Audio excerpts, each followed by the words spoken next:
There is a pattern in history that does not announce itself with slogans or banners. It begins quietly, inside systems that appear stable, advanced, and permanent. It unfolds through inequality that grows invisible to those at the top, through institutions that slowly lose credibility, through a middle class that stops believing reform is possible. This pattern has already dismantled powerful nations, ended dynasties, and replaced governments with chaos and authoritarian rule. It is not a theory. It is not a prediction. It is a documented sequence that has repeated across centuries. And right now, this pattern is no longer approaching the United States. It is already unfolding. Follow. Before examining the revolutions themselves, it is necessary to clarify what a revolution actually is. Not a protest, not a riot, not a change in leadership through elections or reforms. A revolution is something far more destructive. It is the complete collapse of an existing order and its replacement with a new system, often more authoritarian, more violent, and less stable than what existed before. Revolutions do not occur because people are poor. Poverty has existed throughout all of human history without producing constant revolutions. Entire civilizations endured generations of hardship without overthrowing their governments. The trigger is not scarcity alone. The trigger is expectation. Revolutions begin when people believe they deserve a certain standard of life and discover that the system is no longer capable of delivering it. This gap between expectation and reality is where pressure begins to accumulate. When the population believes that progress is possible, that effort will be rewarded, that institutions function as intended, social stability is maintained even under difficult conditions. But when that belief erodes, when effort no longer leads to security or advancement, frustration turns into resentment. The most critical factor is not economic hardship by itself, but the loss of faith in peaceful reform. When people conclude that elections do not change outcomes, that courts no longer provide justice, that laws protect only those with power, the social contract fractures. At that point, reform is no longer perceived as possible, and when peaceful change is viewed as impossible, violent change becomes increasingly likely. This dynamic is not ideological. It does not belong to the left or the right. It is structural. It emerges whenever institutions lose legitimacy in the eyes of the population. This is why revolutions often surprise those in power. Elites tend to measure stability by surface indicators: economic output, military strength, technological advancement, cultural dominance. But revolutions are driven by psychological collapse, not by balance sheets. History demonstrates that revolutions follow a recurring sequence. Different centuries, different cultures, different political systems, yet the same progression appears again and again. First, time, 0.3s, extreme inequality becomes visible and socially corrosive. Second, government corruption and incompetence prevent effective reform. Third, the educated middle class, those with the most to lose from instability, turn against the system. Fourth, institutions lose legitimacy entirely. Fifth, organized revolutionary movements gain mass support. Sixth, the old government collapses, and chaos follows. This sequence is not theoretical. It has unfolded repeatedly with devastating consistency. In each case, those in power believed their system was too established to fail. They believed history would not repeat itself. They believed their nation was exceptional. Each time, the pattern proved otherwise. What makes this sequence particularly dangerous is its acceleration. Early stages can take decades. Inequality can grow slowly. Corruption can persist without immediate collapse. But once faith in institutions is lost, the remaining stages compress rapidly. What once took generations can unfold within months. Another crucial misunderstanding concerns the role of the poorest members of society. Revolutions are not initiated by those with nothing. They are initiated by those who expected stability and advancement and discovered the system no longer offers either. Lawyers, teachers, engineers, merchants, professionals. When these groups abandon the system, legitimacy collapses from within. This is why revolutions often appear sudden. They are not. Pressure accumulates invisibly until a triggering event exposes the underlying fragility. A financial crisis, a military defeat, a political scandal, a symbolic act of state violence. The spark varies, but the conditions remain constant. Once this process begins, moderation becomes a liability. Those advocating reform are dismissed as naive or complicit. Extremes gain influence because they offer certainty in a moment of systemic failure. Revolutionary movements do not rise because they are trusted. They rise because the existing order is hated more. This is the core lesson history teaches repeatedly. Revolutions do not emerge from hope. They emerge from despair combined with expectation. They are not born from ideology alone, but from the collapse of legitimacy across economic, political, and social institutions. With this framework established, it becomes possible to examine how this pattern has unfolded in reality. Not once, not twice, but repeatedly, across different continents and centuries, with remarkably similar outcomes. To understand how this pattern unfolds in the real world, it is necessary to begin with the event that defined the modern revolution. France, Wanningimbay, Tramtam Moichin. In the late Mot Angimbay, Tramtam Moi, France was not a failing state. It was the most powerful nation in Europe. Wealthy, culturally dominant, technologically advanced. Paris was the intellectual capital of the world. French was the language of diplomacy. Art, philosophy, and science flourished. The monarchy had ruled for 800 years. From the outside, the system appeared permanent. But beneath that surface, the foundation was already decaying. This is stage one of every revolution. Extreme wealth, inequality. France had approximately Betru people divided into three estates. The first estate, the clergy, owned around 10% of the land and paid no taxes. The second estate, the nobility, roughly Bontram Nunghin people, controlled about 20% of the land and paid almost no taxes. The third estate, more than Haimoy Trio peasants, workers, and middle-class citizens, owned the remaining land and paid nearly all taxes. A tiny minority enjoyed privilege without burden. The overwhelming majority carried the cost of the entire system. This imbalance was not abstract. It shaped daily life. The nobility retained legal privileges. They hunted on peasant land. They demanded forced labor. They lived in palaces while much of the population hovered at the edge of subsistence. Then came the shock. In Mottinghin Bay, Tramtam Muoitam, a bad harvest caused bread prices to surge. Bread accounted for roughly tam muoitam percent of a peasant household's expenses. When prices doubled, survival became impossible. Hunger spread rapidly. Yet at Versailles, banquets continued. Lavish meals, elaborate ceremonies, visible excess. The gap between elites and the population was no longer theoretical. It was undeniable. This led directly into stage two, government corruption and incompetence. King Louis XVI was not a tyrant. He was indecisive and weak. France was bankrupt. Time Mart 0.3s, drained by wars, including financial support for the American Revolution. The state owed enormous sums and had no sustainable plan to repay them. The solution was predictable. Borrow more. Raise taxes on those already burdened. Cut nothing. The nobility refused taxation. The clergy refused taxation. Every attempt at reform was blocked by the very groups that benefited from the existing system. Those with power chose preservation of privilege over national survival. By Mottinghimbe Tramtam Moichin, the crisis was unavoidable. The government could not service its debts. The population could not afford food. In desperation, Louis convened the Estates General, a representative body that had not met in one Trumbay, Moilam years.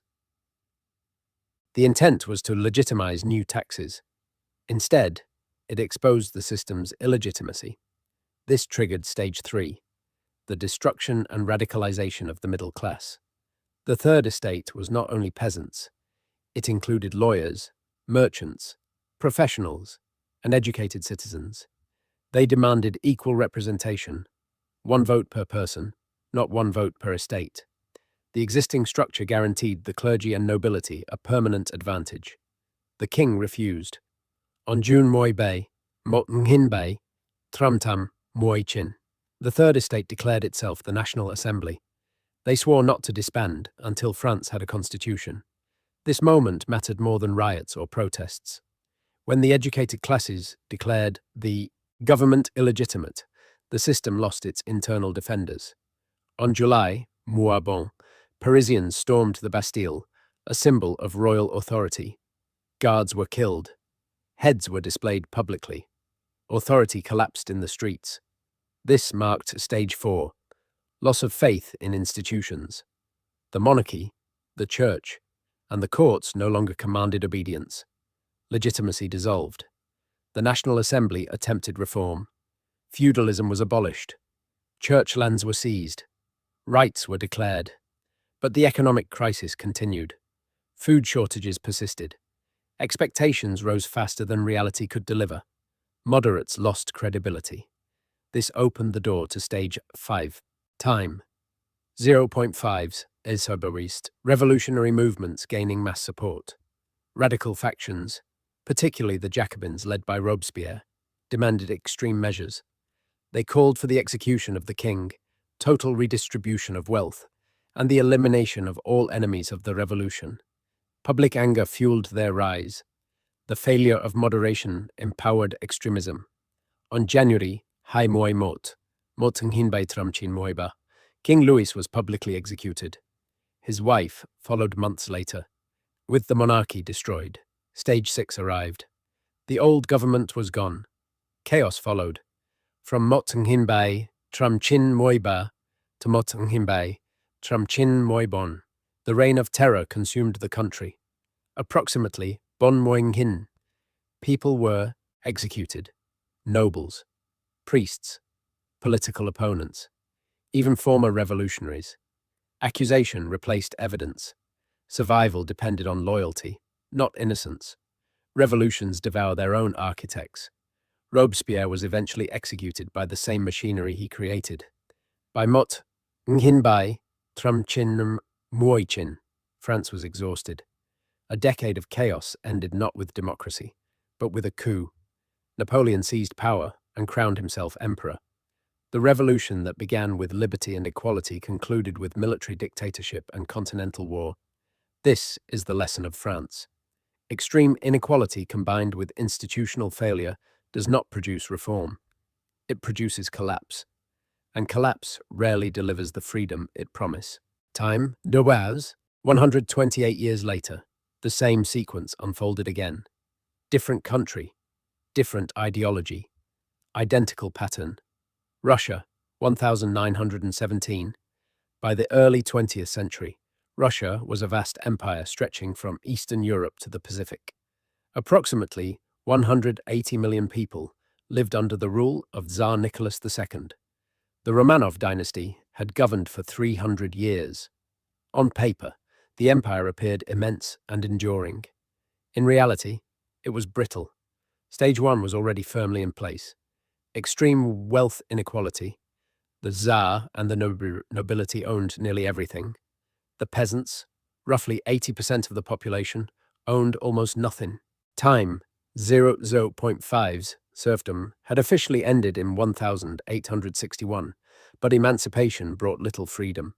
Former serfs continued to work land owned by nobles, paying rents they could not afford. In the cities, industrial workers labored 12 to 14 hours a day for wages that barely sustained life. Child labor was widespread. Safety regulations were non-existent. Living conditions were overcrowded and unsanitary. Meanwhile, the Tsar lived in palaces. The nobility hosted extravagant balls whose cost exceeded what a peasant could earn in an entire lifetime. The inequality was not only economic, it was feudal, medieval, unsustainable. Stage 2 followed naturally. Government corruption and incompetence. Nicholas II was weak, indecisive, and profoundly detached from reality. He believed in divine right, that God himself had chosen him to rule, and that reform was therefore unnecessary. This belief shaped every decision. In 1905, workers marched peacefully to the Winter Palace to petition for improved conditions. They carried icons and portraits of the Tsar. They believed he would listen. His guards opened fire. Hundreds were killed. The event became known as Bloody Sunday. Any remaining faith that the Tsar cared for his people died that day. Then came war. In 1914, Russia entered the First World War. It was a catastrophe. Soldiers were poorly trained, poorly equipped, and led by incompetent officers. Supply lines collapsed. Entire units were sent into battle without ammunition. Millions died or were captured. By 1917, Russia had suffered approximately 3 million casualties. The army disintegrated. Desertion spread. Morale vanished. The economy collapsed under the strain of war. Food shortages intensified. Inflation soared. Yet the Tsar remained insulated, living in luxury, making decisions influenced by Rasputin, a mystic with access to the royal court. The disconnect between ruler and population became absolute. Stage 3 arrived when the middle class and the military turned against the system. In February 1917, bread riots erupted in Petrograd, later known as St. Petersburg. Women waiting in bread lines began protesting. Workers joined them. The government ordered the army to restore order. The soldiers refused. They mutinied. When an army will not defend the state is already finished. Russia's parliament, the Duma, demanded that Tsar abdicate. On March 15, 1917, Nicholas II relinquished the throne. 300 years of Romanov rule ended not with a decisive battle, but with collapse. A provisional government took power, promising elections, reforms, and a constitution. It represented an attempt at moderation, an effort to stabilize the system, but it made a fatal error. It kept Russia in the war. Soldiers wanted peace. The population wanted food. The provisional government delivered neither. Stage 4 followed rapidly. Loss of faith in institutions. The new government lost legitimacy within months. It was perceived as weak, ineffective, and beholden to foreign interests. Authority evaporated. Into that vacuum stepped an organized revolutionary movement. Stage 5 began when the Bolsheviks, led by Vladimir Lenin, offered simple promises: peace, land, bread, end the war, redistribute land, feed the population. These messages resonated not because they were realistic, but because the existing system had failed completely. On October 25, 1917, the Bolsheviks launched a coup. They seized key buildings, stormed the Winter Palace, arrested members of the provisional government, and declared Soviet power. The operation was swift, almost bloodless. The collapse of authority made resistance unnecessary. Stage 6 followed immediately. Government overthrown. Chaos ensued. From 1918 to 1922, Russia descended into civil war. The Reds, the Bolsheviks, fought the Whites, a loose coalition of monarchists, liberal, time 0.3s, and foreign forces. It was total war. The Bolsheviks prevailed through terror. The secret police, the Cheka, executed anyone suspected of counter-revolutionary behavior. Entire villages were destroyed. In July 1918, the former Tsar and his entire family were executed in a basement. Men, women, children, none were spared. By 1922, the Bolsheviks controlled the country. The cost was catastrophic. Approximately 10 million people died in the Civil War. Millions more perished from famine. The economy lay in ruins. The promises of the revolution delivered the opposite of what had been offered. Peace meant humiliating surrender to Germany. Land meant collectivization and starvation. Bread meant rationing and chronic shortages. In 1924, Joseph Stalin consolidated power. Over the following decades, purges and famines would kill approximately 20 million more. This is the lesson of Russia. When governmental incompetence combines with military failure and a disciplined revolutionary organization, collapse can occur with astonishing speed. And what replaces the old system is often far more brutal than what came before. The most recent example in this sequence occurred not in a collapsing empire, but in a country that appeared relatively prosperous, Cuba, 1959. Unlike France or Russia, Cuba in the 1950s was not an agrarian backwater. It had one of the highest standards of living in Latin America. Havana was described as the Monte Carlo of the Caribbean. Tourism flourished. Casinos operated openly. American investment flowed into the country. On the surface, the system appeared functional. Beneath the glamour, the same structural fault lines were already in place. Stage 1 was present in a familiar form. Extreme wealth inequality. Wealth was concentrated in Havana and among elites connected to the regime of President Fulgencio Batista. Rural areas, particularly in eastern Cuba, remained deeply impoverished. Sugar plantations dominated the economy. Large portions of agricultural land were owned by American companies. Profits flowed outward or upward, rarely returning to the communities that produced them. Rural Cubans lacked access to healthcare, education, and economic mobility.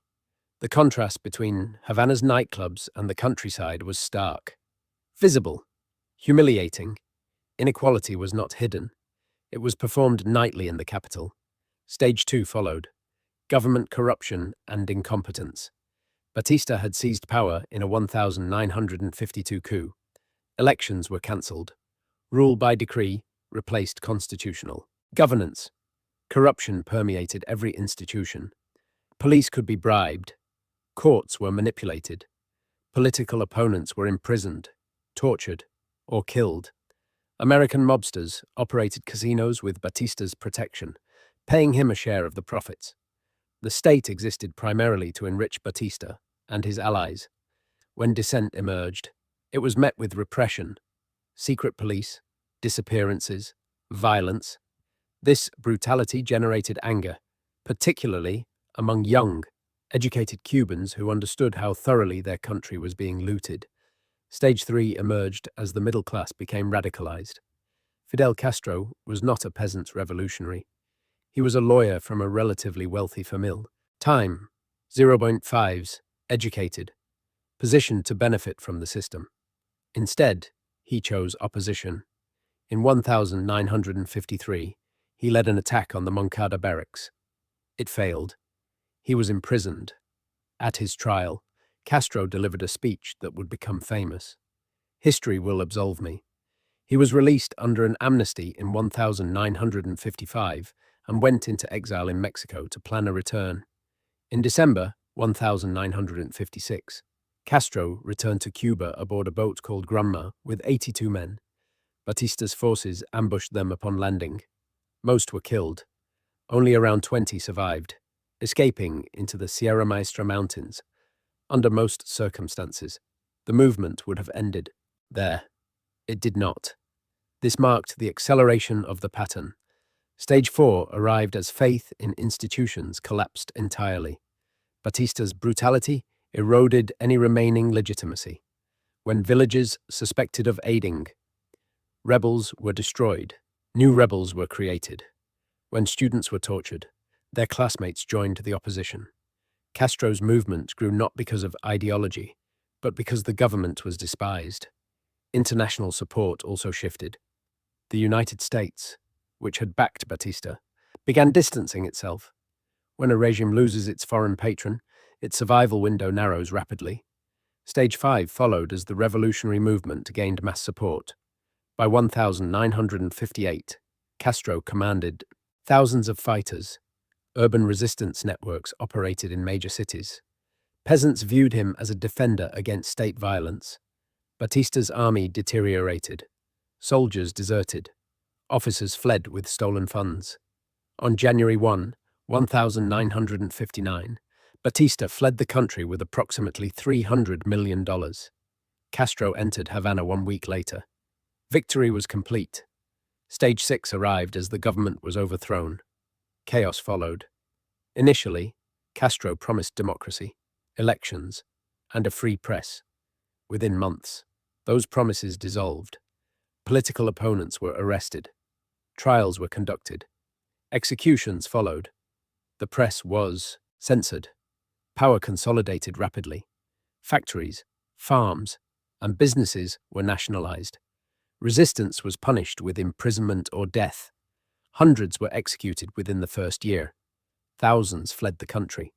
The middle class that had supported Castro in opposition to Batista learned too late that revolution rarely delivers the freedom it promises.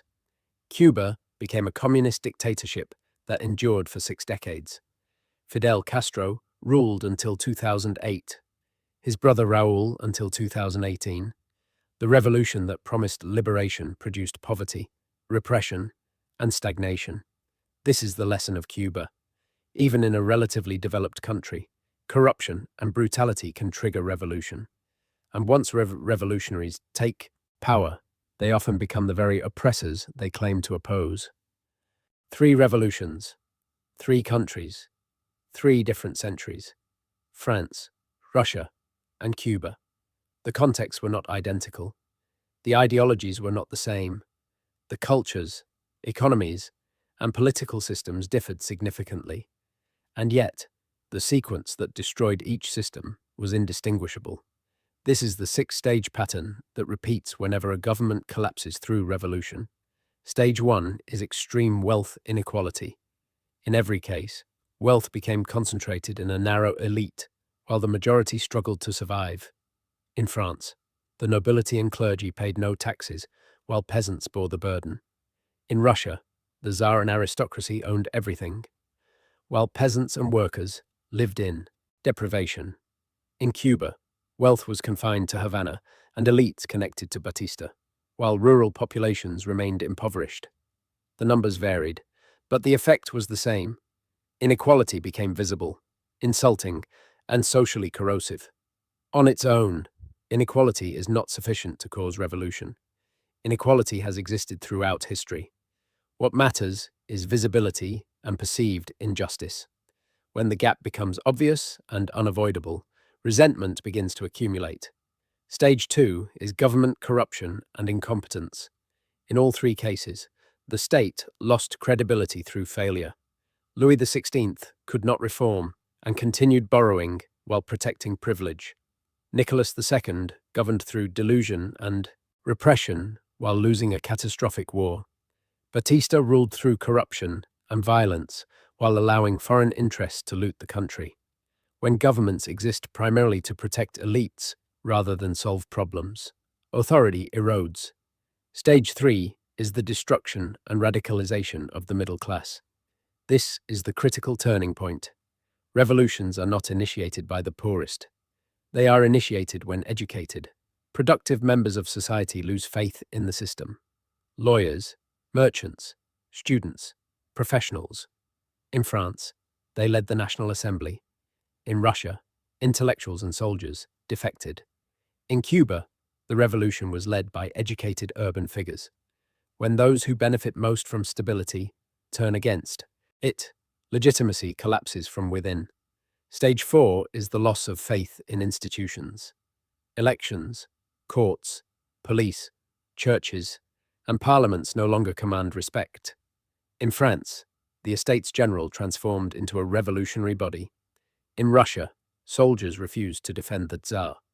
In Cuba, elections were openly rigged and ignored.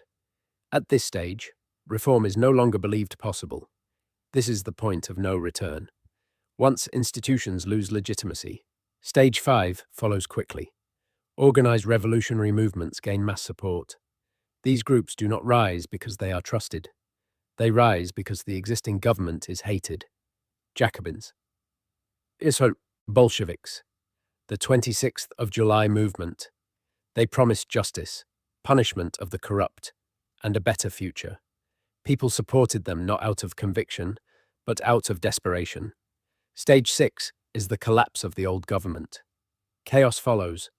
Executions, civil war, terror, dictatorship.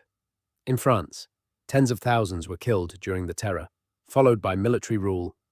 In Russia, Civil war and purges killed millions and produced a totalitarian state.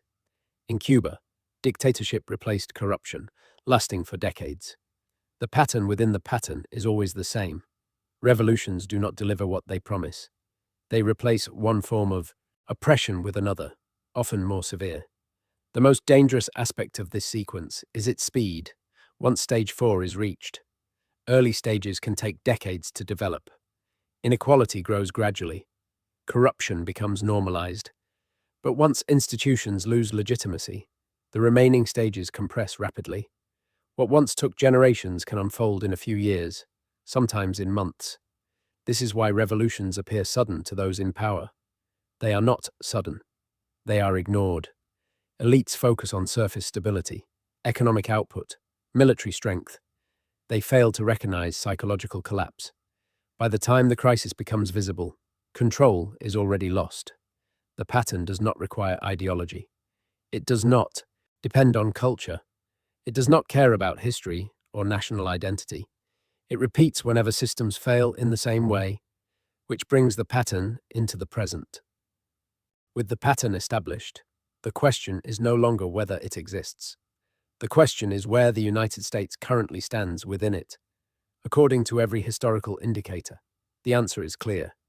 The United States is not approaching this sequence. It is already inside it. Stage 1. Extreme wealth inequality. The numbers are unambiguous. In 1980, the top 1% of Americans controlled roughly 8% of the nation's wealth. Today, that figure stands at approximately 32%, a higher concentration than France on the eve of its revolution.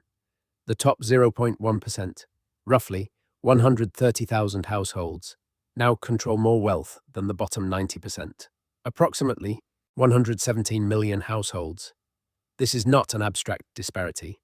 Wealth is visibly concentrated. Private jets, mega yachts, exclusive compounds, space tourism. At the same time, the middle class struggles to afford housing, healthcare, and education. Millions work multiple jobs simply to survive. The gap between elite lifestyles and everyday reality is no longer hidden. Resentment is building, and history shows that such resentment does not dissipate on its own. Stage 2. Government corruption and incompetence. Public trust has collapsed. Trust in Congress hovers around 15%. Confidence in the Supreme Court continues to decline. Roughly half the population believes elections are rigged. Insider trading by members of Congress remains widespread and largely unpunished. Lobbyists write legislation. Corporations shape policy. Infrastructure deteriorates while the national debt climbs past $36 trillion. Problems that should be solvable persist because government is perceived not as a servant of the public, but as an instrument of donors and elites. When both major political parties are viewed as corrupt and ineffective, faith in democratic processes erodes. Authority weakens not through overthrow, but through disbelief. Stage 3. The destruction and radicalization of the middle class. The American middle class is being hollowed out. Higher education is unaffordable. Housing is unattainable for many. Healthcare costs bankrupt family. Time, 0.5s. Wage growth stagnates while asset prices explode.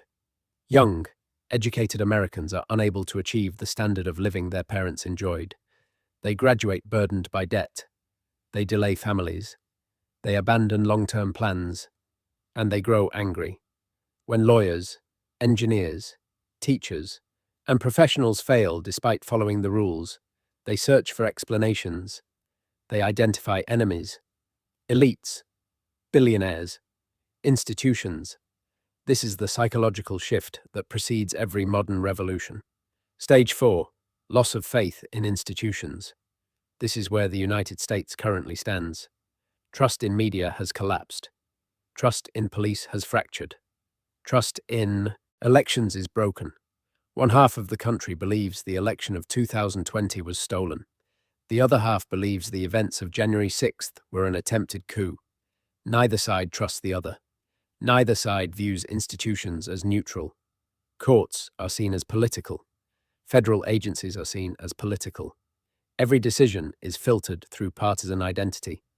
When shared institutions lose legitimacy, a nation ceases to function as a single society. It becomes competing factions occupying the same territory, waiting for a catalyst. History shows that the catalyst is unpredictable. In France, it was the Estates General. In Russia, Bloody Sunday. In Cuba, state brutality. In the United States, it could be anything: a contested election, an economic collapse, a political assassination, a viral incident involving state violence. The conditions are in place. The kindling is dry. Stage 5 has not fully arrived, but its outlines are visible. On the left, support grows for radical redistribution and systemic overhaul. On the right, support increases for authoritarian leadership and extra-legal solutions. Moderates lose influence as extremes gain momentum. When large segments of the population conclude the system cannot be reformed, they begin seeking alternatives outside it. Stage 6 is the outcome few are willing to imagine. In France, tens of thousands were executed. In Russia, civil war killed millions. In Cuba, dictatorship endured for decades. American exceptionalism insists such outcomes are impossible. History shows otherwise. France believed it was the pinnacle of civilization. Russia believed its empire eternal. Cuba believed itself modern and stable. All were wrong. What would Stage 6 look like in the United States? No one can predict the exact form, but history offers clues. Escalating political violence, organized rather than spontaneous.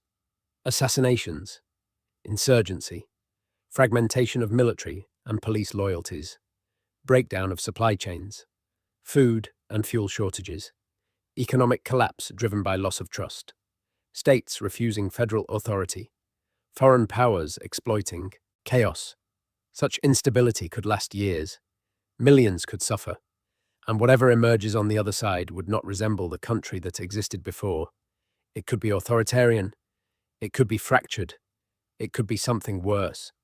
The pattern does not care about national myths. It does not respect exceptionalism. It operates according to structural failure, not identity. 3 times in the last 2.5 centuries, powerful nations believed themselves immune. Each time, they were wrong. The United States is in Stage 4. Wealth inequality exceeds France in 1789. Institutional dysfunction mirrors Russia in 1917. Loss of faith rivals Cuba in 1958. And the pattern suggests that Stage 5 and Stage 6 follow. Perhaps reform is still possible. Perhaps the system can correct itself. History offers little reassurance. The warning signs are everywhere. The answers are not hidden in the future. They are written clearly in the past.